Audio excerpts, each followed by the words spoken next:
नमस्कार दोस्तों, मैं प्रदीप कुमार सिंह ज़िंदगी तेरा शुक्रिया में आप सभी का बहुत बहुत स्वागत करता हूँ। दोस्तों, देशभक्ति को प्रमाणित करने की आवश्यकता नहीं होती। देशभक्ति को युद्ध में लड़ करके नहीं निभाया जाता। ज़रूरी नहीं कि आप एक सैनिक बनकर लड़ाई लड़ें देश के लिए तभी देशभक्त कहे जाएंगे। देशभक्ति को कई तरीकों से निभाया जा सकता है। इसी तरह की कहानी में एक कहानी है एक छोटे से बच्चे की, जिसने देशभक्ति की एक नई मिसाल पेश की। जी हाँ दोस्तों, आज की कहानी का शीर्षक है देशभक्ति। एक बार महाराणा प्रताप पुंगा की पहाड़ी बस्ती में रुके हुए थे। बस्ती के भील बारी बारी से प्रतिदिन राणा प्रताप के लिए भोजन पहुंचाया करते थे। इसी कड़ी में आज दुद्धा की बारी थी, लेकिन उसके घर में अन्न का दाना भी नहीं था। दुद्धा की माँ पड़ोस से आटा मांग कर ले आई और रोटियां बनाकर दुद्धा को देते हुए बोली, ले बेटा, यह पोटली महाराणा को दे आ। दुद्धा ने खुशी खुशी पोटली उठाई और पहाड़ी पर दौड़ते भागते रास्ता नापने लगा। घेराबंदी किए बैठे अकबर के सैनिकों को दुद्धा को देखकर शंका हुई।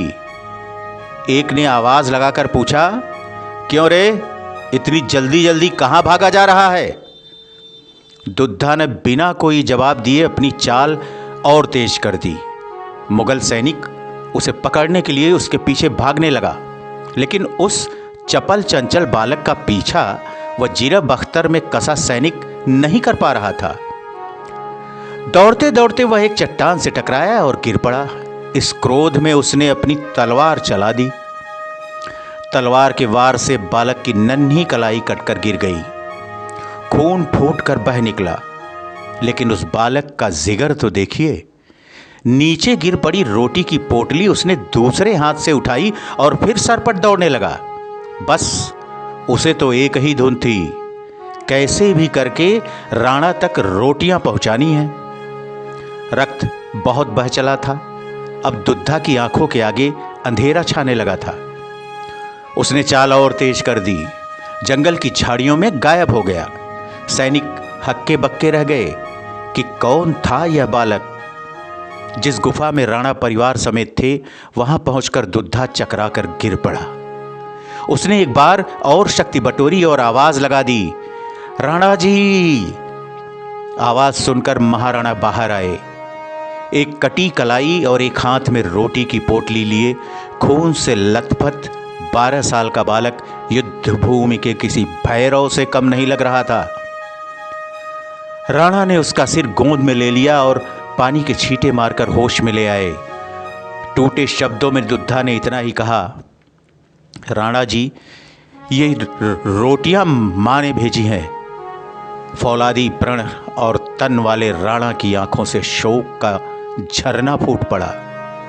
वह बस इतना ही कह सके, बेटा, तुमने इतने बड़े संकट में पड़ने की क्या जरूरत थी? वीर दुद्धा ने कहा, अन्नदाता, आप तो पूरे परिवार के साथ संकट में हैं। मां कहती है आप चाहते तो अकबर से समझौता कर आराम से रह सकते थे, पर आपने धर्म और संस्कृति की रक्षा के लिए कितना बड़ा त्याग किया। उसके आगे मेरा त्याग तो कुछ नहीं है। इतना कहकर वीर गति को प्राप्त हो गया दुद्धा। राणा जी की आंखों में आंसू थे। मन में कहने लगे, धन्य है तेरी शक्ति भक्ति, धन्य है तेरी देशभक्ति। तू अमर रहेगा मेरे बालक, तू अमर रहेगा। अरावली की चट्टानों पर वीरता की यह कहानी आज भी देशभक्ति का उदाहरण बनकर बिखरी हुई है। जय महाराणा। दोस्तों, आज की कहानी में बस इतना ही। कैसी लगी आपको ये कहानी? ये भी एक तरीका है देशभक्ति का। यदि आपको मेरी ये कहानी अच्छी लगी हो तो प्लीज आप स्वयं अपने परिवार वालों से, अपने चाहने वालों से हमारे इस चैनल ज़िंदगी तेरा शुक्रिया को लाइक करें, करवाएं, शेयर करें, शेयर करवाएं। यदि सब्सक्राइब न किया हो तो प्लीज़ सब्सक्राइब करें और अपने चाहने वालों से भी सब्सक्राइब करवाएं। तो दोस्तों, आज के लिए बस इतना ही।